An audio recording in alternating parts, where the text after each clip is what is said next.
Exactly 3 years had passed since the Wehrmacht crossed the Soviet border in its ambitious invasion campaign. However, the situation had changed drastically since that scorching summer of 1941. The devastating defeats at Stalingrad and Kursk had made it clear to Hitler's forces that victory was out of reach. Now, in 1944, Operation Bagration had definitively sealed the fate of the German army in the east. What had once been an overwhelming advance had turned into a desperate retreat. Germany had forever lost its dominance on the Eastern Front. Thousands of kilometers from the Atlantic coast, in the dense and vast forests of Belarus, the Soviet Union was preparing a devastating offensive against the forces of the Third Reich. Meanwhile, in the early hours of June 6, 1944, Allied troops landed in Normandy under intense fire from German machine guns in their struggle to secure strategic positions on the French coast, while the Soviet High Command finalized the details of an operation intended to deal a lethal blow to the Wehrmacht. The campaign, named Operation Bagration in honor of the legendary Russian general Pyotr Bagration, a hero of the Napoleonic Wars, had a single purpose: to crush the enemy and liberate the occupied territories on the Eastern Front. Operation Bagration took shape during the Tehran Conference, held in late 1943 in Iran, where the leaders of the 3 major Allied powers discussed the strategy to definitively expel Axis forces from the Soviet Union. During the meeting, the American and British leaders committed to opening the long-awaited Second Front in Western Europe, with a landing in France planned for the spring of 1944. This maneuver would force the Wehrmacht to divert a significant number of divisions from the Eastern Front to confront the Allied invasion, thereby weakening its lines in the east. Stalin saw in this situation a strategic opportunity and decided to launch a major offensive in Belarus, taking advantage of the impact that the Allies' arrival in Normandy would have on German defenses. Aware that the Nazis would not expect a massive attack in such difficult terrain, Stalin planned a Red Army advance through rivers, forests, and swamps, trusting that surprise would work in his favor. The offensive was to begin shortly after D-Day, aiming for mid-June 1944, when pressure on the Western Front would be at its peak. The Soviet General Staff considered several options before finalizing the offensive plan in April 1944. 2 main strategies were considered: an advance toward southwestern Ukraine to invade Romania and secure the Ploiesti oil fields, thus expanding Soviet influence in the Balkans, or an offensive in the Baltic states to reach the Baltic Sea coast and isolate Army Group North, dividing Axis forces in Eastern Europe. However, both options were discarded, and an attack in Belarus was chosen, where the Germans least expected it, allowing the Red Army to advance toward Poland and gain the upper hand in the race to Berlin. In 1944, the once powerful Wehrmacht was in a state of slow but irreversible collapse. Although armored production had increased under the direction of Albert Speer, the reduction of German territory and the shortage of manpower made it increasingly difficult to sustain the war effort. Its biggest mistake was clinging to every inch of territory, refusing any tactical withdrawal that would allow it to regroup its forces. In early 1944, Hitler ordered that all key cities and communication centers be turned into fortresses that had to be defended to the last man, allowing withdrawal only with his authorization. As an additional measure, he prohibited the construction of defensive positions in the rear, convinced that soldiers would prefer to retreat rather than fight to the end. These decisions only accelerated the deterioration of the Eastern Front, paving the way for the devastating offensive that was to come. With this situation and German forces on the brink of collapse, Hitler tried to reinforce his control through a series of changes in the High Command. One of the most representative cases was that of Field Marshal Erich von Manstein, once considered the best strategist of the Eastern Front, but who had now lost the Führer's confidence. Hitler no longer believed in his tactical approach, so on March 30, 1944, he was replaced by Walter Model as commander of Army Group South. Similarly, Ferdinand Schörner took control of Army Group A, replacing Ewald von Kleist. With these changes, Hitler sought commanders who would execute his orders without question, regardless of the consequences on the battlefield. The Minister of Propaganda, Joseph Goebbels, reflected Hitler's stance in his diary, attributing these dismissals to the fact that Manstein and Kleist conducted the war from maps without directly engaging with troops on the battlefield. Hitler, increasingly distrustful of the General Staff, hoped that Model and Schörner would not only offer more aggressive resistance against the Red Army, but also strengthen his own control over the military leadership. Manstein's dismissal marked the end of the era of German offensive maneuvers on the Eastern Front. For a time, the Marshal had defended the strategy of elastic defense, which, had it been accepted by Hitler, could have slowed the Soviet advance, though not stopped it completely. However, Manstein's vision, typical within the Wehrmacht's mentality of wearing down the Soviets until Stalin was forced to negotiate a separate peace, was no longer viable in 1944. Despite the precarious situation on the Eastern Front, Hitler remained convinced that the Soviet offensive had reached its peak of attrition. He expressed this in his Operational Order Number 7, issued on April 2, 1944, where he stated that the Red Army was in decline and that the time had come to stop it definitively. However, reality would prove otherwise. The Soviet Union was about to launch the most devastating offensive of the entire war. Under this erroneous perception of the war, by spring 1944, the German army had been left completely on the defensive, with no capacity to launch offensive maneuvers and under a strict order from Hitler prohibiting any withdrawal, a decision that would prove catastrophic for its soldiers over time. Although Belarus represented the heart of the Eastern Front, its defenses were far from solid. From the north of the Pripyat marshes to the Baltic Sea, approximately 60% of the front extended, but only 40% of German forces were deployed there. The German High Command considered the region, due to its wooded and swampy terrain, unsuitable for large-scale armored offensives. Instead, the priority was in Ukraine, where the Soviet attack was expected. This territory, with its mostly flat geography, had been the scene of Soviet offensives in late 1943 and, if it fell, would open the way to Poland and subsequently Germany. Moreover, the growing threat over France influenced strategic decision-making. Since 1943, the Western Front had become the Reich's priority, prompting a significant transfer of resources. While in previous years 80% of German armored forces were deployed on the Eastern Front, that figure had now dropped to less than 50%. The Luftwaffe, tasked with defending Germany from Allied bombings, had also diverted much of its squadrons to the west, leaving air control in the hands of the Soviet Air Force. In this context, Army Group Center had gradually lost strength, with several of its units transferred to France or Ukraine in anticipation of future enemy offensives. One example of this was the transfer of the 2nd SS Panzer Corps, which further weakened the defensive structure in Belarus. Although theoretically the front line of Army Group Center had been reduced after the loss of Crimea and the withdrawal of Army Group South, in practice its situation became even more vulnerable, as its southern flank was exposed to a possible Soviet offensive from Ukraine. By then, Army Group Center had become a mostly infantry force, with only one active armored division and the majority of its troops entrenched in fortified cities, following direct orders from Hitler. Air cover was minimal.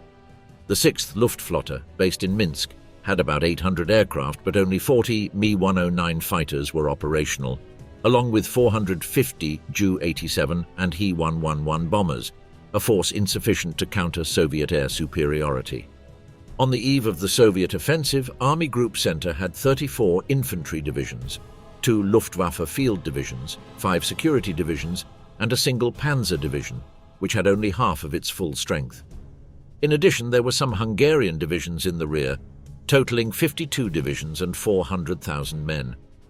In terms of artillery, they had approximately 9,500 pieces, including mortars, guns of various calibers, and rocket launch batteries. However, despite these numbers, the Red Army's fire superiority was overwhelming. As for armored forces, the situation was equally concerning. Army Group Center had only 11% of the German tanks present on the Eastern Front, equivalent to 553 combat vehicles. Of these, 480 were assault guns, while the rest were specialized tank destroyers. In the Orsha sector, about 40 Tiger tanks were deployed, but by June 23 only 19 were operational. Although Army Group Center remained the largest of the 4 army groups deployed by Germany in the east, its ability to resist was minimal in the face of a massive offensive. The Soviets had concentrated 2.4 million soldiers, supported by 5,000 tanks, 36,000 artillery pieces, and more than 5,000 aircraft, an overwhelming force that far surpassed any German attempt at defense. Operation Bagration begins, the final blow. At 4 a.m. on June 22, 1944, exactly 3 years after the launch of Operation Barbarossa, the Red Army unleashed one of the most devastating offensives on the Eastern Front. A total of 5,000 artillery pieces roared in unison along the 700 kilometers separating Russia and Belarus, collapsing the forward trenches of Army Group Center under incessant shelling. The artillery fire not only obliterated German defenses, but also covered the area with phosphorus and smoke shells, sowing chaos among enemy troops. While the artillery pounded the front, the Third Air Army launched a brutal air offensive. In a total of 6,450 missions, the Soviet Air Force annihilated fortified positions, destroyed communication networks, and wreaked havoc in the German rear. During the course of the attack, the German Luftwaffe suffered a severe blow, losing 11 aircraft in combat. Operation Bagration had begun with unstoppable force. Following the devastating artillery bombardment came the assault by Soviet infantry. Unlike the massive and uncoordinated charges of previous offensives, this time the attacks were methodical and well organized. According to German reports, Soviet soldiers advanced in compact and coordinated formations, supported by heavy weapons fire and closely backed by armored units, ready to exploit any breach in enemy lines once the infantry broke through the front. Meanwhile, in the Vitebsk salient, the defenses of the 3rd Panzer Army began to collapse under the pressure of Soviet attacks. The situation was untenable, and it became evident that the Red Army intended to encircle the city and trap the 3 German divisions defending it. Marshal Ernst Busch warned the German High Command that resistance within Vitebsk was unsustainable and requested authorization for a withdrawal. However, the response from the German High Command was clear. No reinforcements were available, as priority was still given to the expected Soviet offensive in Ukraine. Even if the German High Command had permitted a retreat, Hitler would not have tolerated it. His order was clear. The troops were to hold out to the last man within the city's defenses. What the Germans did not know at the time was that the 6th Guards Army had already broken through the lines north of Vitebsk, and that General Ivan Bagration had given the green light to the second phase of the offensive. His goal was clear: to close the pincers from the south and complete the encirclement of the city. Further south, in the sector of the 4th German Army, Soviet forces managed to penetrate the German defenses, but without achieving a decisive breakthrough. Their main objective was to take control of the strategic Moscow-Minsk highway, which ran through the Orsha sector. This area, which had already been the scene of intense fighting in 1943, had a higher defensive density than the rest of the front and was defended by some of the best German divisions deployed in Belarus. Among them stood out the 78th Sturm Division, which had 100 cannons and about 50 armored vehicles, while its southern flank was covered by the 25th Panzer Grenadier Division, a well-equipped and organized unit. Faced with such a well-positioned enemy, the Red Army designed a meticulous attack. 5 Soviet infantry divisions were assigned to this sector, with 3 of them tasked with attacking in the southern zone, where German defenses were strongest. The offensive began with the deployment of specialized armored units, each with 10 T-34 tanks equipped with mine rollers, followed at 150 meters by a regiment of heavy tanks. Next, assault engineer battalions advanced, followed by another regiment of ISU-152 self-propelled guns. Finally, the infantry, supported by flamethrower tanks, advanced to consolidate the attack. Despite the impressive strength of this assault, the German defenses managed to hold. The men of the 78th Sturm Division, well entrenched and armed with Panzerfausts and MG-42 machine guns, managed to momentarily contain the Soviet offensive. However, given the overwhelming numerical superiority, it was only a matter of time before the Soviets found a vulnerable point. Shortly thereafter, 2 divisions of the 11th Guards Army managed to break through to the north through a forest, allowing General Ivan Chernyakhovsky to exploit the breach by sending in a mechanized group to consolidate the advance.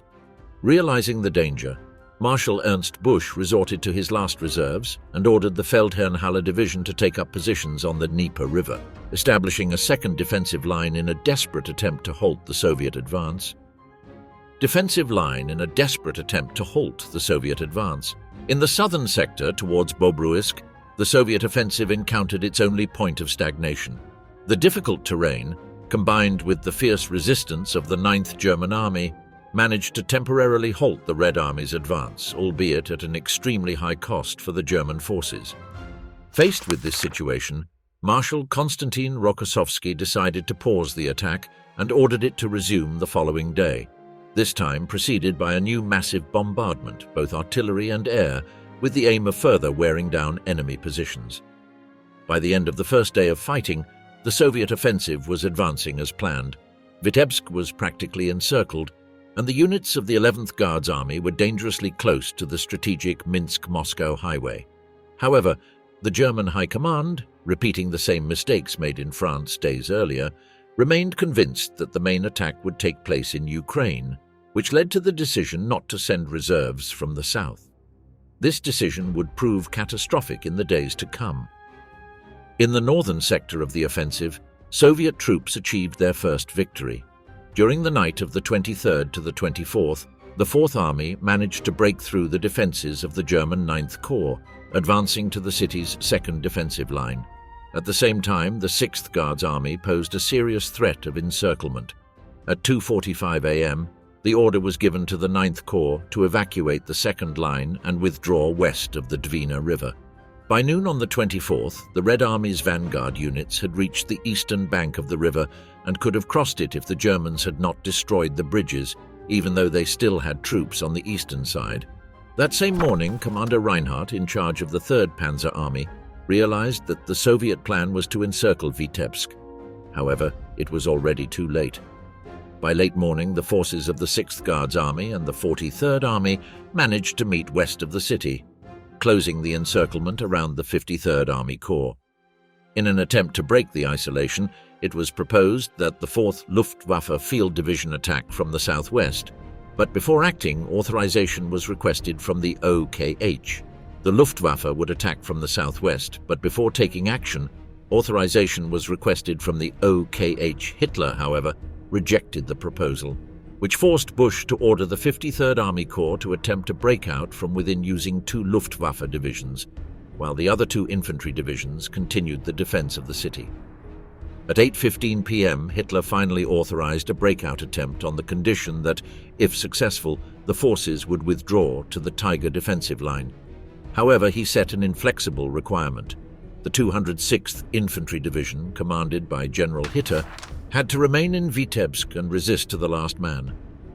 The situation on the battlefield, however, was evolving faster than Berlin could respond. When the 4th Luftwaffe Division attempted to launch its attack, it found itself completely surrounded in the village of Ostrovno, missing the opportunity to intervene. With the collapse of Vitebsk's defensive perimeter, Soviet units accelerated their advance to consolidate the encirclement. During the afternoon of the 24th, reconnaissance elements of the 1st Tank Corps secured a bridge over the Dwina River, preparing the ground for the final phase of the siege. Meanwhile, night brought new difficulties for the trapped German forces. The 4th Luftwaffe Division, pressured on multiple fronts, began losing positions and desperately requested aerial resupply. However, Soviet air superiority made any supply operations impossible, leaving the division without reinforcements or provisions. The situation became even more serious when the 6th Luftwaffe Division and the 246th Infantry Division also came under direct threat from the Soviet 39th Army. In a final attempt to avoid catastrophe, permission was again requested to evacuate the 206th Division and reinforce the surrounded units. Hitler, instead of authorizing the withdrawal, sent an officer by plane with clear orders. The city had to be defended to the last man. As a result, the 2 trapped divisions, along with part of the 206th, were completely isolated southwest of Vitebsk, with no possibility of escape. By the afternoon of the 26th, the German troops clung desperately to their positions against the relentless assaults of the Soviet 39th Army. Seeing that the situation was unsustainable, General Gollwitzer devised a nighttime escape attempt, dividing his forces in the hope that at least part of them could break through enemy lines. At 3:45 a.m., he sent a final encrypted message to Reinhardt. requesting information about friendly positions and asking for air support to facilitate the breakout. That would be the last transmission from the 53rd Army Corps. With the arrival of the 27th, the few units that managed to break the encirclement found themselves in hostile terrain, completely isolated, and without the possibility of receiving help. Hunted by partisans, who showed no intention of taking prisoners, the survivors wandered aimlessly in search of contact with the German front. According to Soviet reports, about 20,000 German soldiers died and another 10,000 were captured.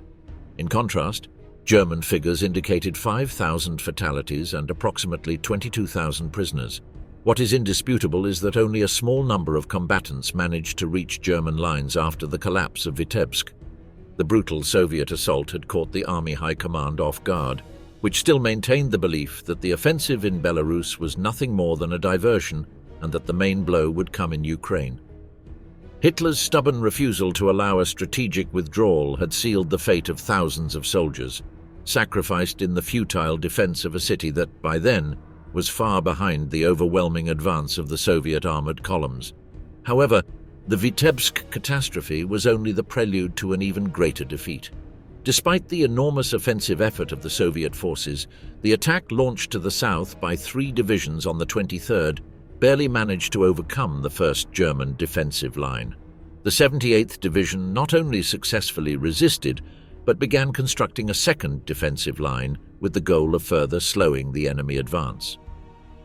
While the fighting was concentrated on the Moscow-Minsk highway, the 1st Guards Infantry Division found an alternative route north of the German positions, breaking through an area of forests and swamps.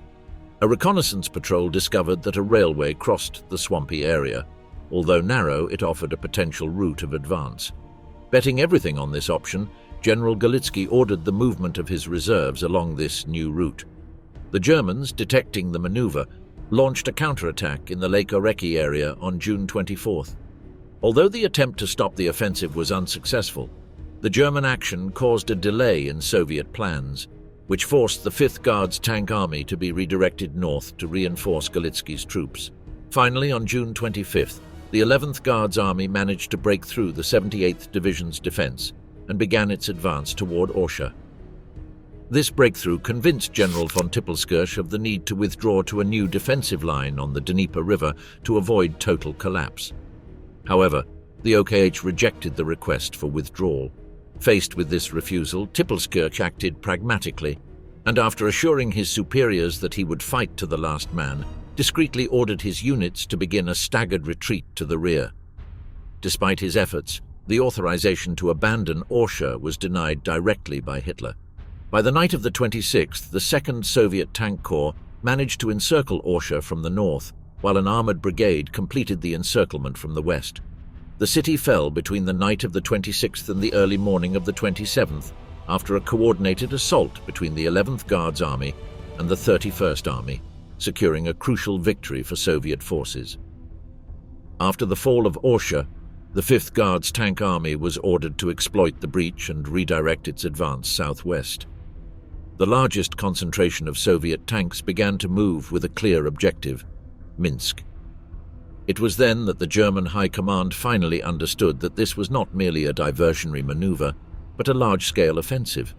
Although the idea still persisted that another significant attack was being prepared in Ukraine, the decision was made to reinforce Army Group Center with the units that had been denied to it a month earlier.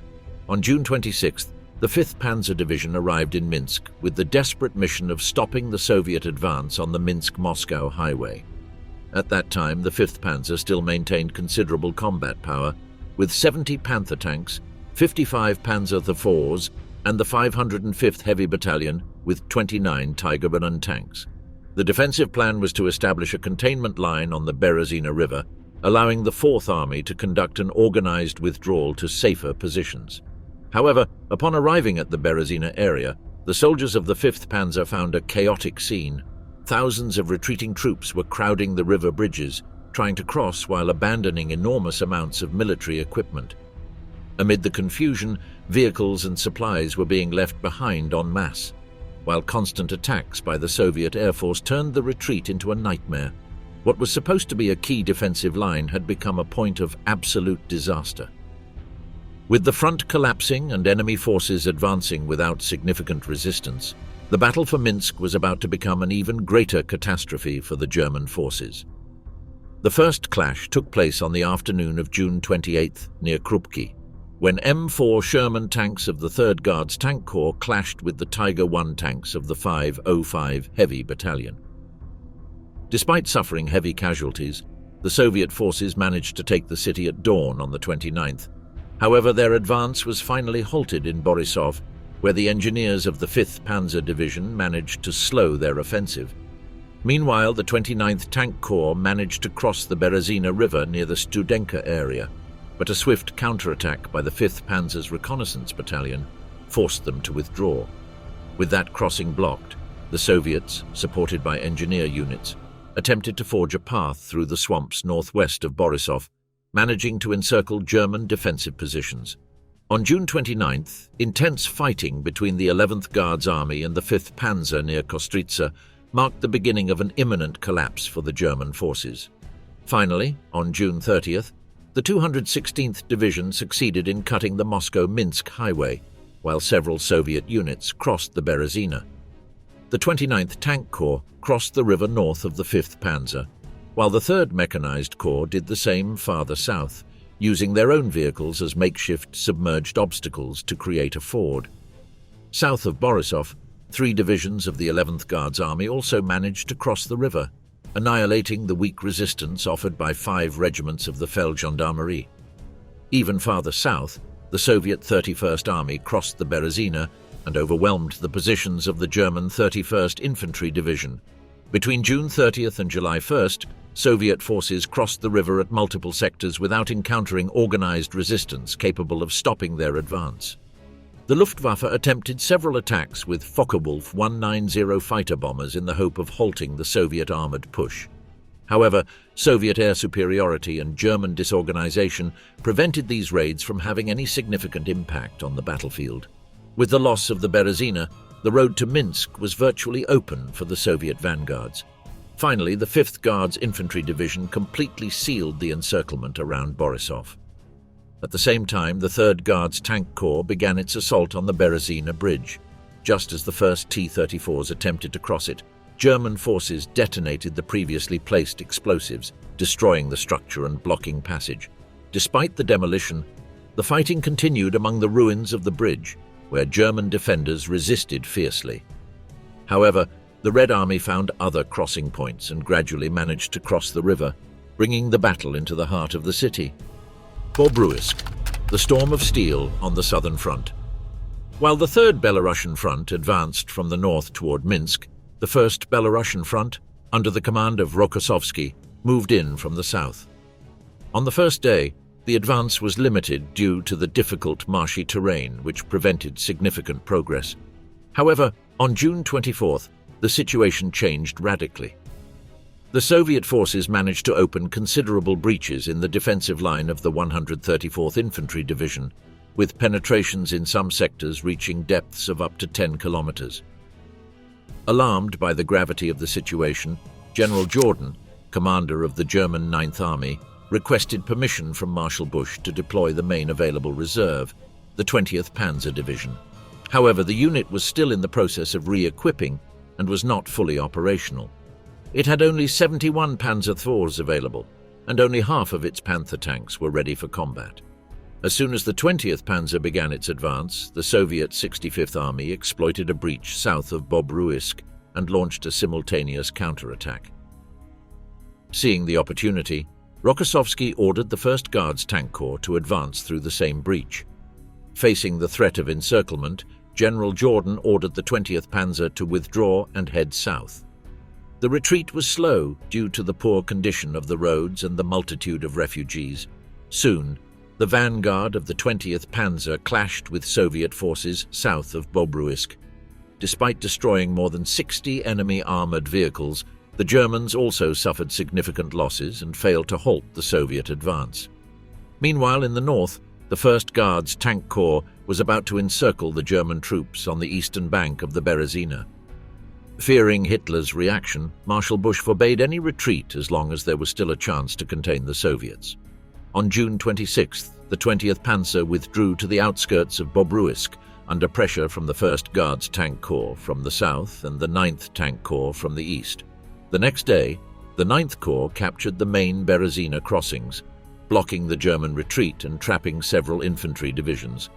Rokossovsky took advantage of the German collapse by sending the 1st Mechanized Corps westward to prevent any counterattack from Baranovichi. Facing the critical situation, Bush and General Jordan flew to Germany to try to convince Hitler and the OKH to abandon the strategy of defending at all costs. Hitler's reaction was immediate. Furious, he dismissed Jordan on June 27th, and the next day replaced Bush, appointing Marshal Model in his place. Instead of reconsidering his stance, he reaffirmed the order to resist at all costs, condemning thousands of soldiers to imminent encirclement. Meanwhile, in Bobruisk, the situation was rapidly deteriorating. The 1st Belarusian front had trapped more than 40,000 soldiers in an area of barely 25 kilometers in diameter east of the city. Several breakout attempts were made, but Soviet artillery contained them with intense fire. Shortly after, the Soviet Air Force joined the attack, wreaking havoc among the encircled troops. According to Soviet sources, 10,000 Germans were killed and 6,000 were captured, while the survivors managed to retreat toward Bobruisk, only to become surrounded again within the city a few hours later. In a desperate attempt, Hitler ordered the 12th Panzer Division to be sent from Army Group North, but with only 44 Panzer III and 4 tanks, it could not arrive in time. On June 27th, Soviet infantry launched the assault on the city in a scenario similar to Vitebsk. The OKH allowed a breakout attempt on the condition that at least one division remained in Bobruisk. At 2300 hours on June 28th, the German infantry, supported by the few remaining tanks of the 20th Panzer, launched a desperate offensive. After intense fighting, a vulnerable point in the encirclement was identified northeast of the city, and waves of German soldiers passed through it in the darkness. However, at dawn, they were attacked by Soviet infantry before reaching the positions of the 12th Panzer, which was 20 kilometers away. Ultimately, about 15,000 soldiers managed to escape, though disarmed and completely demoralized. On June 29th, after 2 days of fierce combat, Bobruisk fell into Soviet hands. In less than a week, the 1st Belarusian front had destroyed or captured 366 armored vehicles and 2,664 artillery pieces. German casualties amounted to 50,000 men, while another 20,000 were taken prisoner. With the total destruction of the 9th Army, Rokossovsky gave the order to advance toward Minsk. His objective was, together with the 3rd Belarusian front, to encircle the German 4th Army and the scattered remnants of the 9th that were still managing to retreat. Minsk in flames, the last German stronghold in Belarus. By the end of June, both the OKH and Hitler himself finally understood that the offensive in Belarus was not merely a diversionary attack, but a large-scale operation. However, the reinforcements available to Army Group Center were scarce, so Minsk would have to be defended with the units already on the ground. Hitler's order to resist at all costs had turned the German forces between Borisov and Minsk into a disorganized and demoralized group. Nevertheless, it would be these remnants tasked with halting the advance of the 2 Soviet fronts heading toward the city. Given the gravity of the situation, the only viable strategy was to delay the Soviet advance as long as possible while evacuating the city. The Soviet forces attacked Minsk from 3 directions. The fierce resistance of the 5th Panzer on the Moscow-Minsk highway forced the 29th Tank Corps to shift northward, advancing through the forests with little opposition, though at a slower pace. Meanwhile, the rest of the 5th Tank Army continued its offensive along the highway with support from the 11th Guards Army. In the south, the 2nd Guards Tank Corps managed to cross the Berezina at Murovo on July 1st without encountering resistance, allowing it to advance rapidly toward Minsk. Between July 1st and 2nd, the 5th Panzer and the Tigers of the 505 Heavy Battalion engaged in intense combat against the 5th Guards Tank Army. The Germans were defending the only railway line that allowed the evacuation of the city and refused to yield ground. According to their reports, they managed to destroy 295 Soviet armored vehicles, 125 of them knocked out by the Tigers of the 505th. However, this resistance came at a cost. By July 8th, the 5th Panzer had only 18 operational tanks left, while all the Tigers of the 505 had been destroyed or were out of service. Following his usual pattern, Hitler declared Minsk a fortress city. However, only 1,800 soldiers were initially in the city, with another 12,000 arriving later. For the first time, Hitler relented and allowed the evacuation on July 2nd. In the early hours of July 3rd, the Soviet 2nd Tank Corps reached the southern sector of Minsk. Shortly afterward, the 4th Armored Brigade loaded as many infantrymen as possible onto its tanks and broke through the weakened German defenses.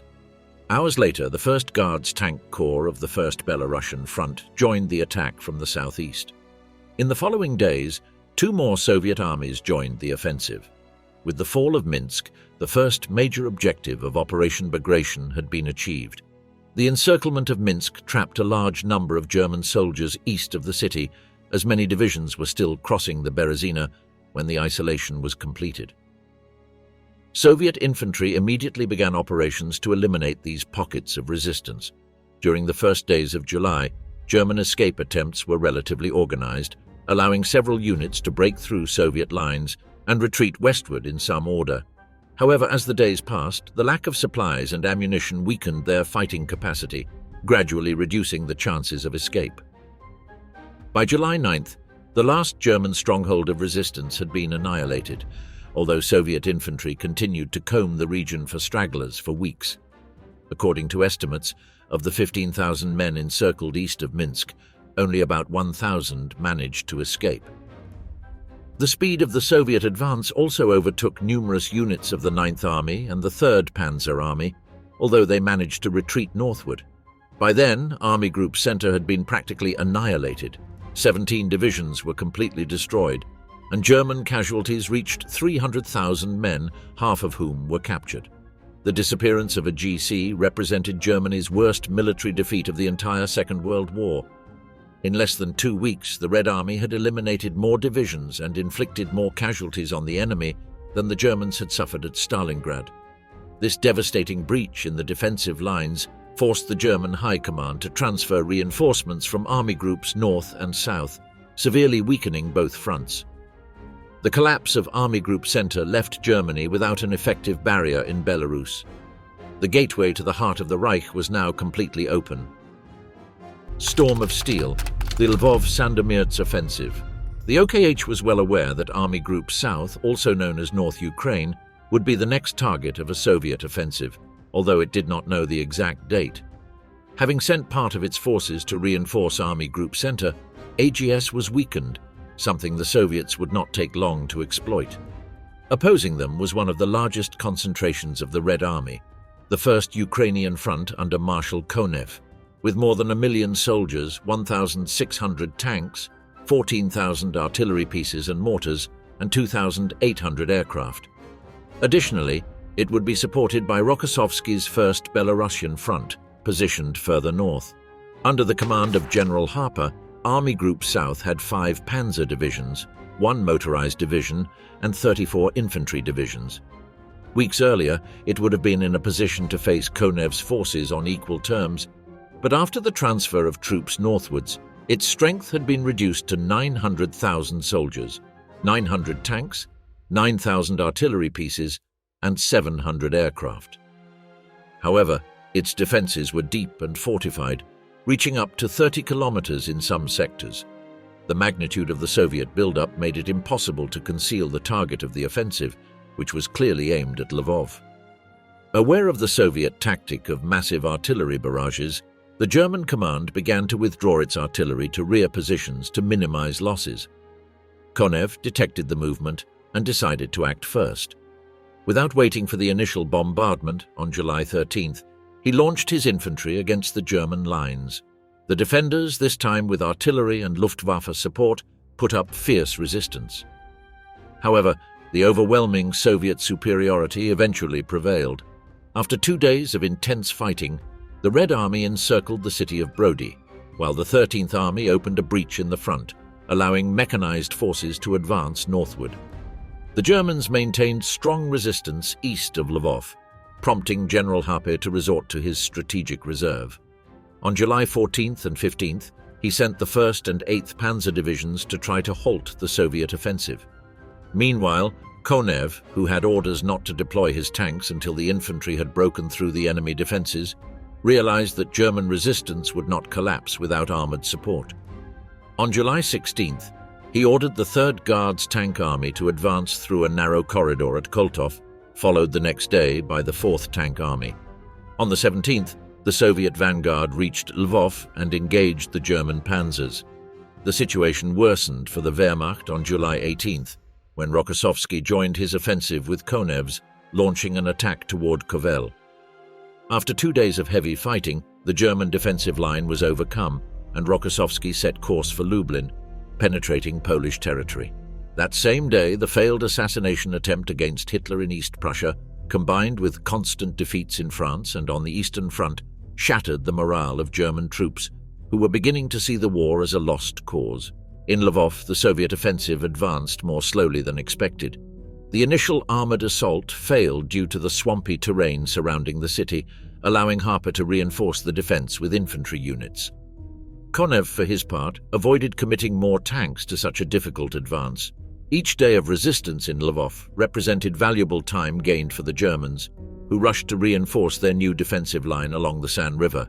However, on July 22nd, the city of Brody fell into Soviet hands. With 30,000 German soldiers captured and several Soviet divisions freed, pressure on Lvov increased significantly. With reinforcements arriving from the First Belarusian Front, Konev decided not to wait any longer, and on July 24th launched the assault on the city. Instead of holding out to the end, the German garrison ignored orders to stand firm and chose to evacuate the city on the night of the 26th, retreating toward the Carpathians. At dawn the next day, Lvov fell into Soviet hands. That same July 27th, the 3rd Guards Tank Army seized the city of Przemysl in a swift assault.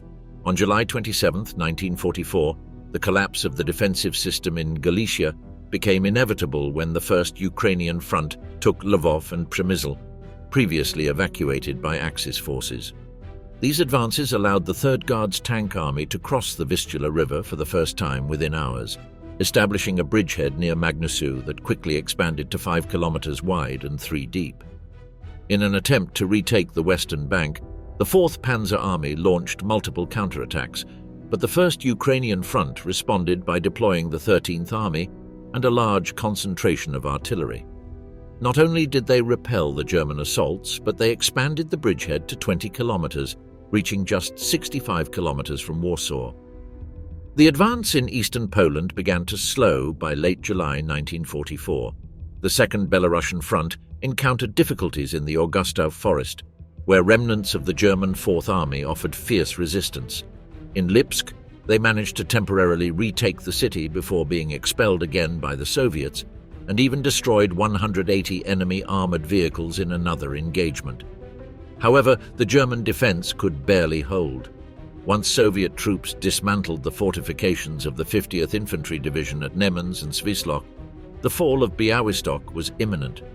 On July 27th, Soviet armored forces entered the city, consolidating their control over the region. By late July 1944, the Red Army launched its final offensive in southern Latvia, with the Second Baltic Front overcoming the defenses of the Panther Line and the First Baltic Front capturing the city of Daugavpils. During the operation, a group of Tiger tanks ambushed Soviet forces in Krivani, destroying 23 enemy armored vehicles, including 6 IS-2 Stalin tanks and 17 T-34s, as well as 6 anti-tank guns, without suffering any losses. A few days later, mechanized units of the 3rd Belarusian Front managed to encircle and capture several German columns, advancing rapidly. On July 28th, they took the crucial railway junction of Siauliai, and the next day reached the fishing village of Klapkalis on the Baltic Sea coast, completely separating Army Group North from Army Group Center. Axis counterattacks proved useless.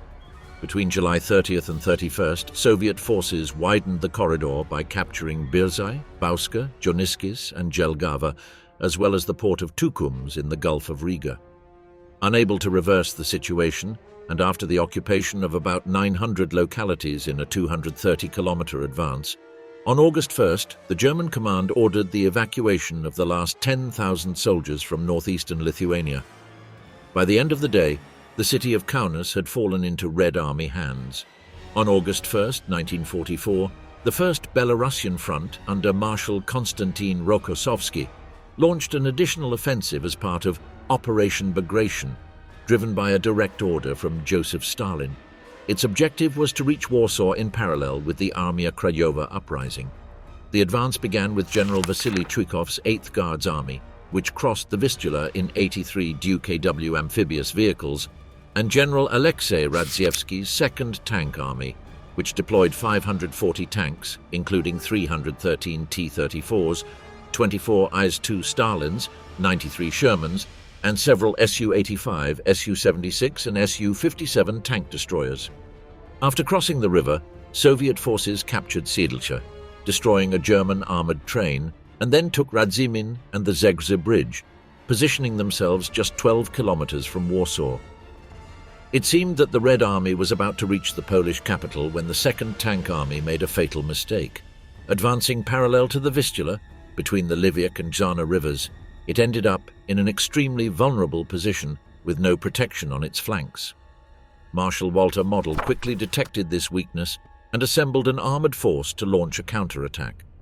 His battle group included the 3rd SS Panzer Division Viking, the Hermann Göring Panzer Division, and the 4th and 19th Panzer Divisions, with a total of 279 tanks, including 114 Panthers, 109 Panzer Faust, as well as Panzerjäger IV, Marder III, and Stug III tank destroyers. On August 2, 1944, the German armored force launched a surprise attack, first destroying the Soviet supply convoys and then systematically dismantling the armored units. Without enough fuel to maneuver, the Soviets were unable to retreat or reorganize their lines. Within just 24 hours, the 2nd Tank Army was encircled on August 3rd, and after a desperate struggle, was completely destroyed on August 5th. In the battle, the Soviets lost more than 500 tanks, while the German forces suffered about 100 armored vehicle losses. The destruction of the Soviet 2nd Tank Army allowed the Axis to launch a local counter-offensive, managing to retake Radzimin and forcing the First Belarusian Front to retreat toward the Wołomin enclave. With this setback, the offensive toward Warsaw was ruled out, leaving the Polish resistance of the Armia Krajowa without support. Ultimately, the city would be crushed by German forces and would not fall into Soviet hands until 1945. At the beginning of August, the Red Army had reached the limits of its capabilities, with supplies depleted and not enough replacements to cover the enormous losses in men and armored vehicles. Meanwhile, Army Group Center had managed to reorganize after its previous defeats, establishing a solid defensive line that extended from Memel in Lithuania to Puławy in Poland, spanning 625 kilometers of trenches and fortifications. Faced with the impossibility of continuing the advance in that sector for at least 6 months, Joseph Stalin decided to bring Operation Bagration to an end.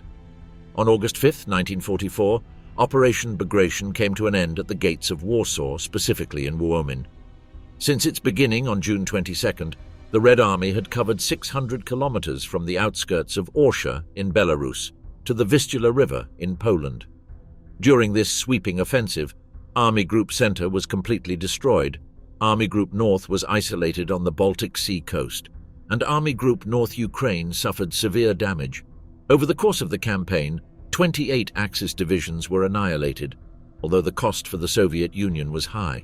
The 1st, 2nd, and 3rd Belarusian fronts, along with the 1st and 2nd Baltic fronts, were left too weakened to undertake new offensives until 1945.